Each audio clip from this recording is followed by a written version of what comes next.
À N'Djamena, comme dans les autres grandes villes du pays, la mendicité prend ces derniers temps une ampleur inquiétante. Elle est devenue presque une gangrène sociale, pour ne pas dire un phénomène social. Sur haute instruction du président de transition, président de la République, chef de l'État, général Mohamed Idriss Déby Itno, un comité de lutte contre cette pratique est mis en place. Ce comité a tenu ce 5 juin au palais Toumaï une réunion sous la présidence du ministre d'État, ministre secrétaire général de la présidence de la République, Dr Galing Goté Ngata, en présence du secrétaire général adjoint de la présidence, Dr Mohamed Borgou Hassan, et des membres du dit comité. Brahim Béchir Murtala plante le décor. Le chef de l'État lui-même a exprimé une volonté ferme et une instruction claire qui consiste à dire ce n'est plus possible d'avoir des enfants dans la rue, ce n'est plus possible d'avoir toutes ces exploitations qui sont contraires à la loi.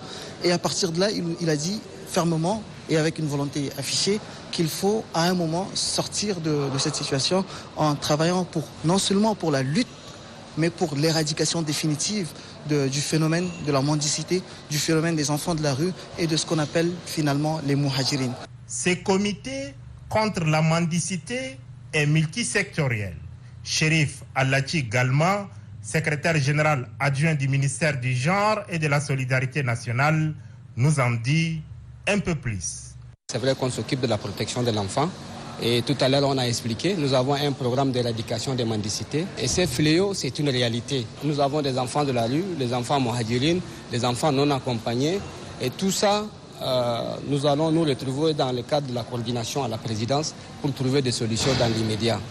Présent à cette rencontre, le ministre de la formation professionnelle, des métiers et de la microfinance, Ousmane Moussa Mohamed, décline la vision du gouvernement.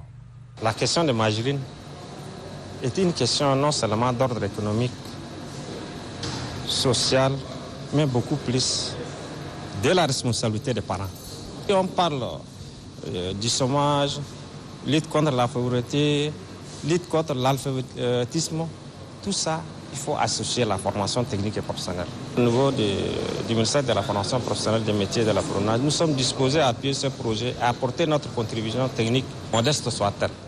Les causes de la mendicité sont connues. Comme dirait l'autre, au grand mot, les grands remèdes.